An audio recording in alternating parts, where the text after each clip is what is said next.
Seems like we may have upset a few people in our last show. I always feel terrible when I upset people. Well, it's a very personal problem I have.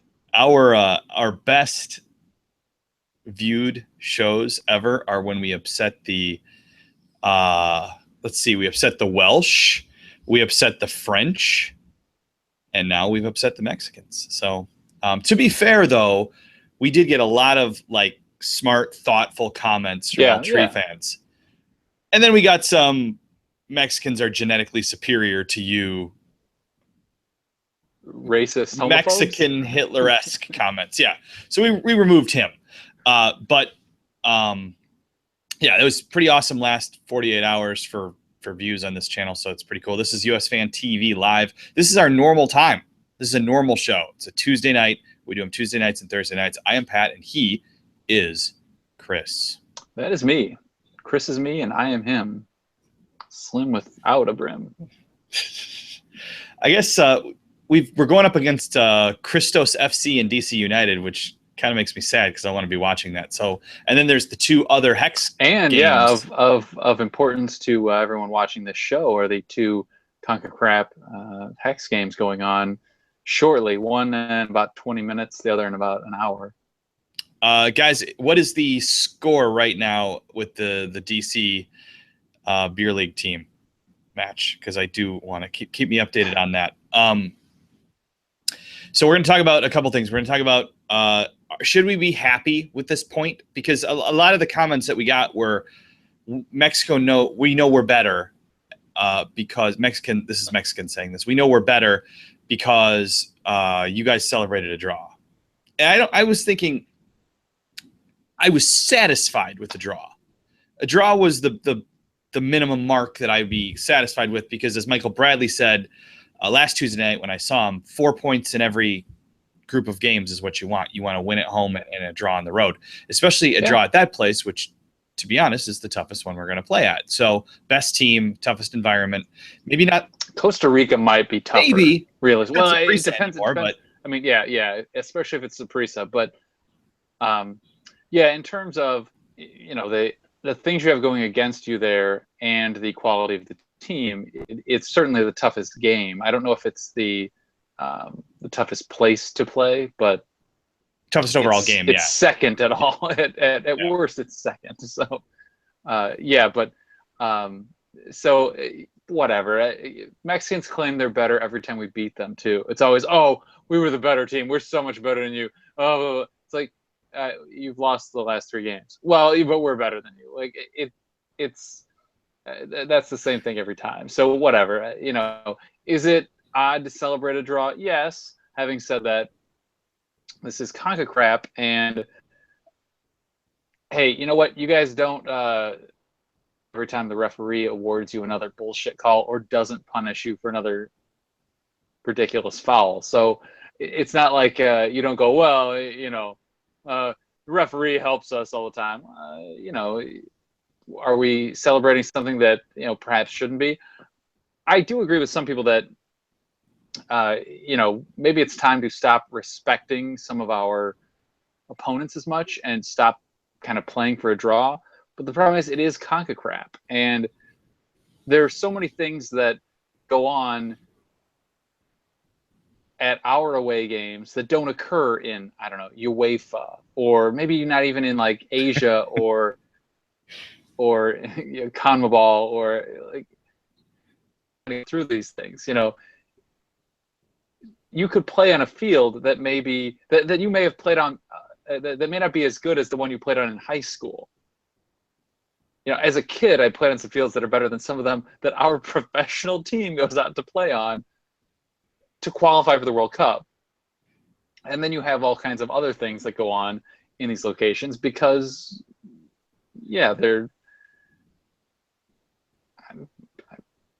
haphazard. You know, they're sort of lawless countries to some extent. Like when something of importance happens. So there are differences to qualification here. It's not that, yeah, sure, UEFA, it's much harder to qualify by the caliber of the teams, but the resources behind the teams are much greater in almost every instance. Well, I mean, the money was initially there. It was given to these That's teams, true. but they just, pocketed it instead of did what they were supposed to do with it in a lot of cases. So, yeah, the other one that made me laugh was the guy, and I couldn't tell if he was being serious or if he was like the L tree version of Leipzig, but he said that Chicharito has been clinical against us. He scored like 25 goals against us. Like, what? Yeah. Yeah, that was somebody I was making. I was making fun of Chicharito on Twitter during the game, and somebody said that. And at first, like, I went and checked out this person's handle because I thought maybe they were, like they were kind of being Leipzig to me, during the game or something. I thought maybe this was a US fan who was like mocking Chicharito, and I just couldn't, like, I wasn't in on the joke, or they, in 140 characters, they couldn't explain it right. So I went and looked, and then it seemed like, no, they're genuinely a Mexican fan, or a Mexico fan. I was like, I think maybe he means it. And this doesn't make any sense. Yeah, it was good. It was good for a laugh. Yeah, I mean, that's what you got to realize. He does not have 25 goals against the United States. Should we check what he actually does have? Because I can tell you what he actually has. He has one. Unfortunately, we saw it, but he does have one. There is that. The other thing we wanted to talk about. So yeah, I guess to conclude, it's okay. It's fine. I would rather have won. I say that game was there for the taking. Some people disagreed with me when I said that Sunday night, but I say it was there for the taking. If Pulisic puts it away, it's 2-1. If Bradley's second, Bobby Wood had hit that header earlier on. I mean, there were a ton of chances. I mean, Mexico had one shot on goal. It was the one shot that went in, but we had more. Like, for all their possession, as Bruce, I think, has said, possession doesn't matter in the end. The score matters. And we had opportunities to improve our score line. We just didn't hit them because we had the guys in place to do it. And for the most part, the guys you wanted in place to do it. I don't know that we wanted Omar to have as many headers as he ended up with, but this is with our tallest defender coming in to, try and head the ball in. Yeah. Worked with Brooks against Portugal. Or was that Ghana? It was Ghana, right? In the World Cup? I can't remember now. Although I've been dizzy for the last 24 hours, so I don't know what's going on. Yeah, not joking. I've got something going on. It's not fun. Michael Bradley. I've read a couple different articles kind of saying that under Bruce Arena, Michael Bradley has the chance to play in his comfortable role, the one that he excelled at in Italy, and has the chance to be the old Michael Bradley, where, he did come forward and make that play to score there, but he was allowed to pick that moment to do it, and he didn't feel that he had to do it. And in addition, I read an article, and I think it was, I want to give credit, but I can't give credit because I don't remember who did it. But there was a great point that said that we've brought this up a million times. When he's paired with Jermaine, he has no idea where Jermaine is going to be. He doesn't know where the pressure outlet is. And teams realize that, so they start pressuring him, and he makes a bad pass because where's Jermaine? He knows where Kellen Acosta is going to be. Those two look like they had played together a bunch of times. And now part of that is that Bruce did, in fact, like we talked about, set up the camp with essentially parallel teams. The Trinidad and Tobago team and the Mexico team, and guys like Bradley and Pulisic would cross over. But so they did get to work together. They did get to work it out. And Acosta did come in Denver for a little bit. But yeah, it looks so much tighter and so much better. Do we think that we might be able to see a Michael Bradley sort of renaissance here, where we're going to get 2009, 2010 Michael Bradley, or was this a one-off fluke, and we're going to go back to seeing the stuff that people have been criticizing him for? Because I thought he was fantastic Sunday night. Well, I think maybe somewhere in between. Not quite that that he turns into the guy we everyone fell in love with, destroyed Mexico single-handedly for the first half of what was that Gold Cup final a few years ago, where they went in at halftime and eliminated him by moving to the outside and pushing everything down the wings, and came back and won in the second half. But he was, like they said after the game, for the first half, he looked like the greatest player in the world. Everything he touched was golden. He has that capability. He has a level of vision short of probably Pulisic. I don't know anyone else on the team truly does. Dempsey sometimes is close. Yeah, maybe it's because he's slower. Maybe it's because he's taken on more responsibility. I think he gets an unfair amount of criticism, and that's. I won't deny I criticize him a lot of the time as well, because there are things that he's not living up to the standard he has set. He's not nearly as bad as most people think. Like, if you look at a lot of his work in the 2014 World Cup, he actually didn't have a bad World Cup. It was just that everything changed and everything just got dumped on him, and it became, well, do everything now. And no, he wasn't able to do that. But if you, I don't know, took that, if he was back and you looked at the World Cup he had, oh, he was amazing. Exactly. That's the key here.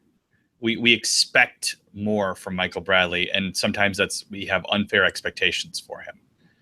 I mean, the same thing used to happen to Donovan. Yep. Do we lose you? What is it with people wanting to call me like right when we're on air? No one calls anyone in this world anymore except for you. I don't get calls, like all day, and then suddenly, oh, now is when someone decides to. Anyway, this is the problem too with, I guess, having my iPad and my phone connected or something. I should like turn my phone off maybe while these shows are on. Master Commander says it's 3-1 DC. Come on, Christos. So anyway, yeah, just like Donovan used to get, Bradley takes an unfair amount of criticism during while playing for the U.S. He didn't used to. I think when Donovan was the sole, he took way too much heat. He was unfairly criticized. I think when it became Bradley's team, then he took on, too much criticism. Pulisic, I don't know, maybe Pulisic will live up to all the hype and won't do this, but otherwise I would say in a few years he's going to take unfair criticism, where it's like it's like when I listen to, I know some people from Argentina complain about Messi. I'm always yeah. This is shit only you guys would complain about. Like, everyone else in the world would be like, Messi, like, he's amazing. And they're like, oh, we rely too much on him. He never really does anything for us. It's like, are you kidding me? He's the best player of all time. Yeah. And so everybody gets pissed about their own guys. And we had some El Tree fans dumping on Chicharito, which was funny, but they kind of see some of the same stuff that we do, some of the smart ones. Very good goal scorer, but kind of a wimp at times. We're going to be talking about the tonight's qualifiers soon. We'll probably do a shorter show tonight so we can actually go watch and see what happens. But do we want to bring them up now? Chris, people are talking about it, so I'm fine to talk about it. Thing is, if you look at what we've qualified with in the past, and that includes winning the I think the most we've ever qualified with is like 17 points. Mm-hmm. We average somewhere between like 15 or 16. We're at 8 right now. If we win 2 and draw 2 of our remaining 4 games, we've already got 16. And 3, we've already gotten 15. So that's no more than that, right? Yeah. Then we have 17, right? So, and I would say all of these are winnable games. Our hardest games remaining are all home games, Panama and Costa Rica. Away, we have TNT and Honduras, right? Mm-hmm. I think that's right. That's right. Yes, it is. So they're all games that we should be able to win. I would, I would like to see us push for both games in, so that October kind of becomes meaningless. But realistically, our last game too is at Trinidad and Tobago, when almost certainly they're going to have nothing to play for at that point. Except for upsetting us, which might be fun for them. But maybe, but as Dominic points out, Costa Rica didn't make it with 16 in 2010. So getting that 16 mark, which is what I wanted us to get as well, probably will be enough this time around, but doesn't guarantee anything. So I would say it will be, because it looks like Mexico to first place from now on. Yeah. Now they do have a slightly harder. They've played more games at home, I think, now than they have on the road, and I think they've only really played us on the road. They played at TNT, and I think it's TNT and us have been the road games so far. So they do have more of a challenge ahead, but realistically, the two teams we have to worry about competing with are Costa Rica and Panama, both of whom we play at home. And realistically, we should be able to beat both of them at home. Joshua says we finished the last two World Cup qualifying campaigns with 20 points and 22 points in 2010. Oh, well, it was okay. Then maybe it was just at the point where we that qualified. Does make sense when you start to figure it out. But either way, I mean, where we are now, we're only 3 points behind where we would have expected to be. At this point, we're pretty much back on track. You would have, I guess, liked to have seen maybe one of those road games either in March or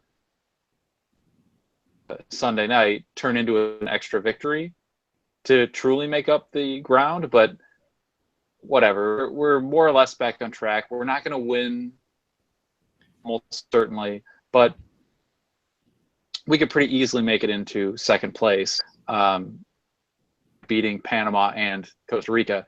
And doing so should take care of any goal differential as well.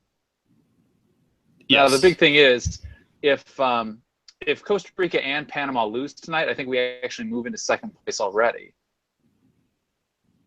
Right now, we're in third, but we're behind Costa Rica on goal differential. If they should lose, they would fall behind us, presumably. Exactly, yeah. So Panama... now, if Panama wins, we're almost certainly back into fourth. Realistically, they're both playing at home tonight. They're both playing against lesser teams. Now, having said that, TNT, they gave us, a good challenge. They gave Mexico about all they could handle. So, there is a shot that they could maybe pull something off tonight as Costa Rica, but I just don't really see it happening in Costa Rica. Panama has Honduras. The first half, Honduras looked good against Mexico. They were holding their own until they let in that first goal, and then they kind of just collapsed. But they started chasing the game, really, and that was what the funny thing is that we're now finding ourselves in a position that Mexico was sort of in last time around when they nearly missed the World Cup, and that we kind of have to cheer for them now in their remaining Hex games. I won't, but regardless, I won't. I just can't do it. Would you rather see us miss the World Cup? I can't bring myself to cheer for them. You can't actively cheer for Mexico. Okay. In any circumstance. Yeah, sorry. I was reading some of our comments, and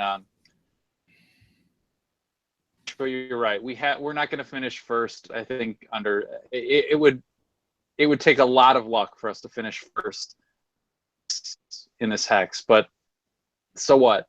I mean, in the end, and I think that's sort of why Bruce looked at it as creating two separate teams for these games, was that in the end, we don't have to have this game to qualify. All we have to do is make it into the top three, and we should be able to do that regardless. If nothing else, in Mexico, so you have to push, and you go for all four wins in our remaining games.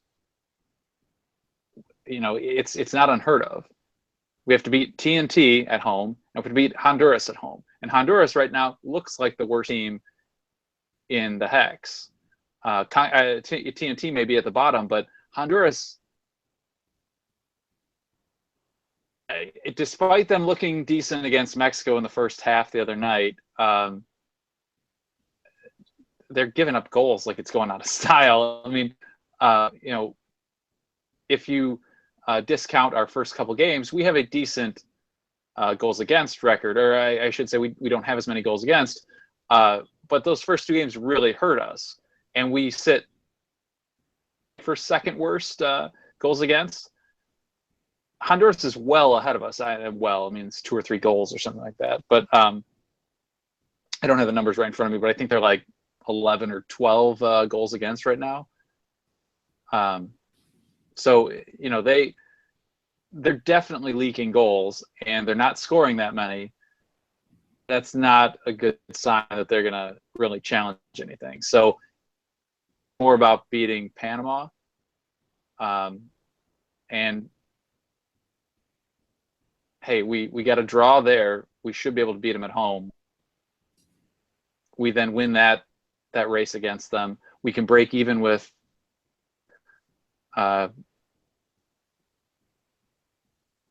we're in. Yeah. Effectively, we're in then. I would expect us to win 3 of the last 4 and draw 1. I one of the road games will probably be a draw, maybe even a loss, but I would expect us to win the 2 home games, and I think we'll win. I think we have a good chance to win both, but it's CONCACAF. They never go exactly the way you think they're going to go. So, somebody mentioned earlier that either if we had won that game at the Rose Bowl, which now that we've been doing a little bit better at Azteca, maybe it's time we start doing well at the Rose Bowl against Mexico. Maybe that's the more intimidating home environment for us. But if we had won that game and we were in the Confederations Cup, I don't think we would do well in it. I mean, we did in 2010, but or 2009, but I don't know that we'd do well in it. I don't think Mexico's going to do well in it, but we'll see. So, I mean, like we talked about Germany sending a B team or a C team, but it's a German B or C team, so it's going to be still very good. Chile's going to be there, and they do not suck. No, Chile's going to be there, and Alexis Sanchez is going to be going 110 miles an hour the whole time as he does, and yeah, so I don't know that either team does well, but we'll see. It's theirs to deal with now. We don't. I guess it's cool to win that game and play in it, but you also have to then deal with it amid qualifying and the Gold Cup. So it's good to have games, but sometimes it's bad to have too many games. Sports enthusiast, I think part of the reason the U.S. made a wall was because Bruce focused on changing so many players. He was going with second choices. So I think some of it was that he wasn't going to try and go all out. 1, the atmosphere, but 2, that he wasn't going for the most part with his first choice lineup. So he altered his game style. But it is impressive that Omar, Bradley, they've both talked about this. Went back, I think Tim Howard too, talked about this was trained from basically the moment they got there. It was clear that there were going to be 2 camps and essentially 2 teams to play in the different games. Late as like Saturday or something, he was possibly considering 9 changes. Yeah. I assume that would have meant Pulisic and Bradley were still in the lineup and everyone else was out. Yeah. But yeah, it is pretty crazy that he had and was ready to pull the trigger on that. Because it was Pulisic, Bradley, Cameron, and Yedlin, right? Were those the 4 that played in both? Yes. Yes. I believe that's right. Yeah. So I guess there you go on who Bruce views as the most important members of this team. Which I mean, that's not unfair. I mean, Fabian a year ago, I would say is missing there, but If Fabian had played well, he might have made this yeah team as well. Yeah, so. probably.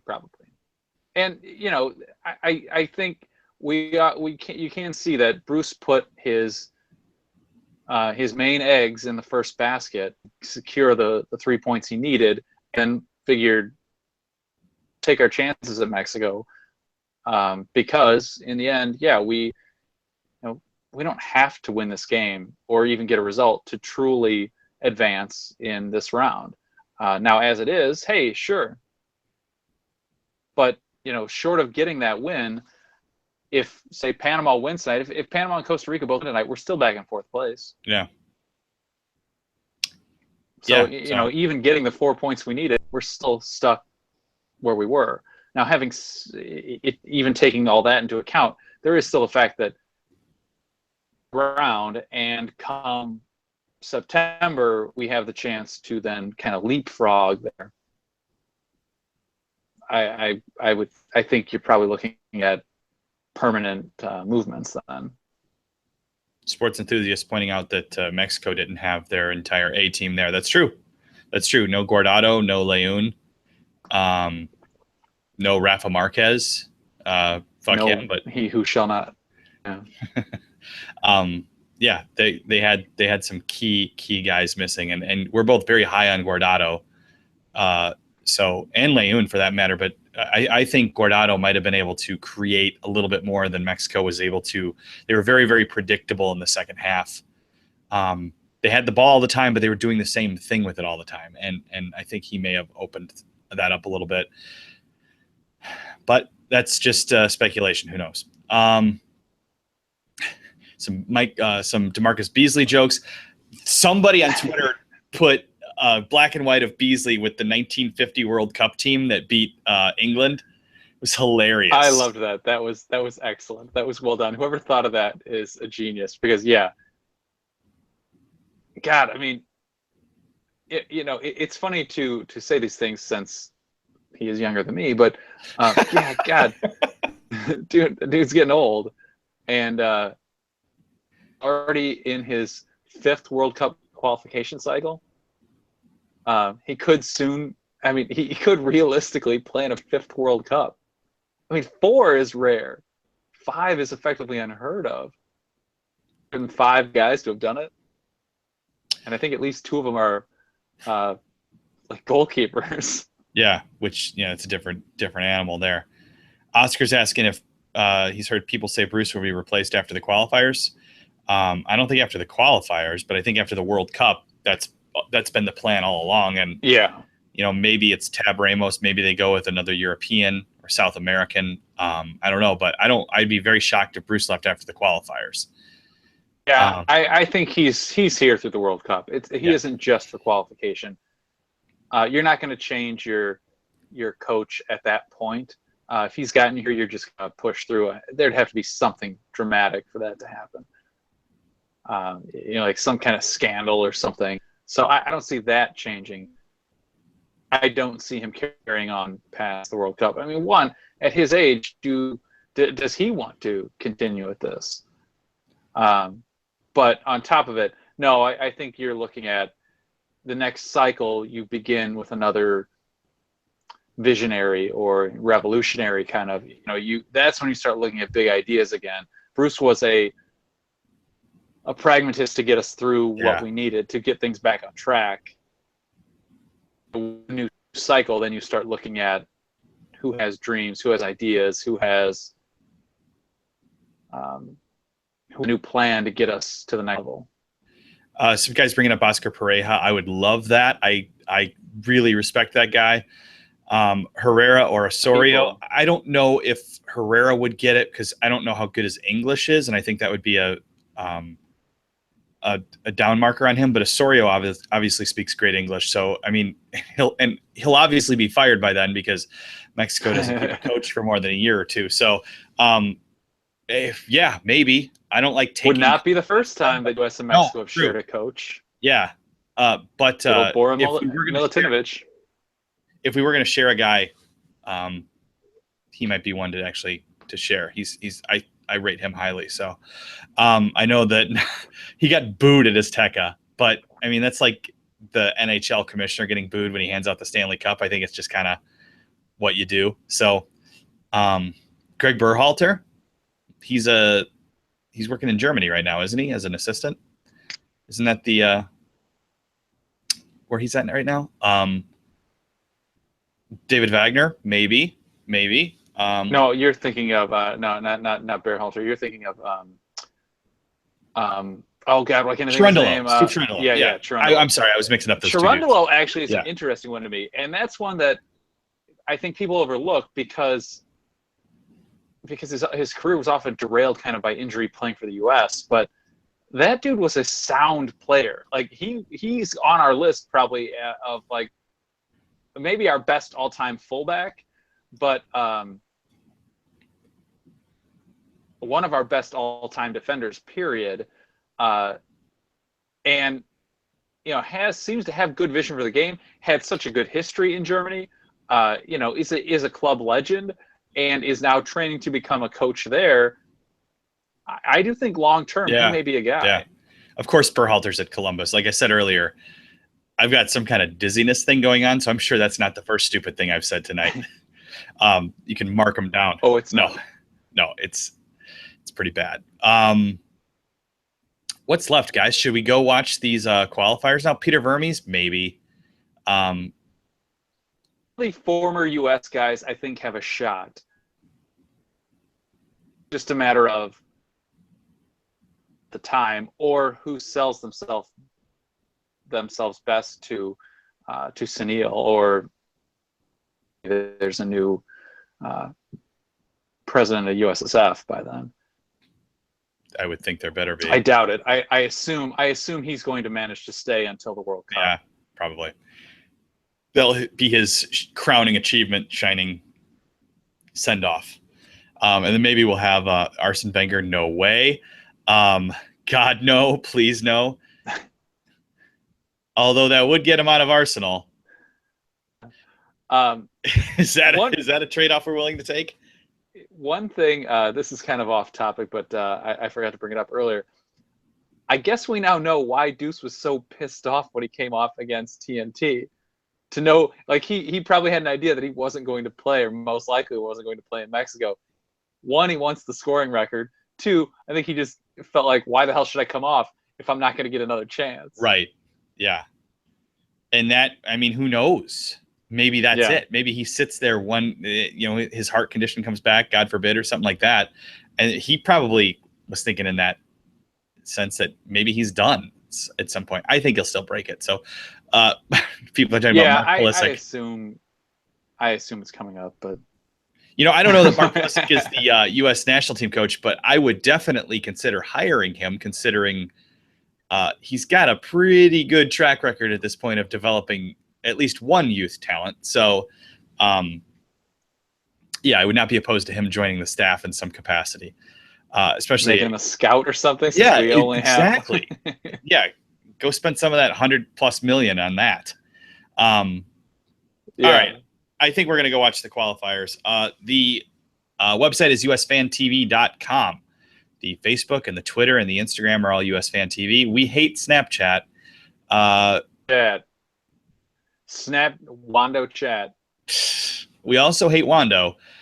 What else? Oh yeah, we have YouTube, but you know that because you're watching. Thanks for subscribing. We probably will hit 400 subscribers tonight, which is pretty awesome. Woo! Yeah, tell your friends.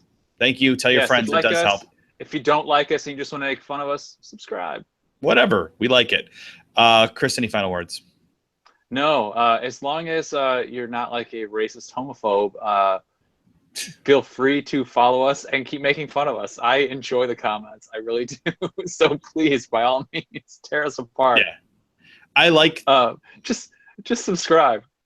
Yeah, that's part of the reason. That's the main reason why the rivalry is so awesome, is because you get to go back and forth with the fans. So if you're a cool L-Tree fan and you want to make fun of us, great, do it. But if you're an asshole, we're going to block you because people don't want to put up with that. So we'll see you guys Thursday night. Adios. Yeah, we don't want to be caught in your bad news. Yeah, you're done. You're done.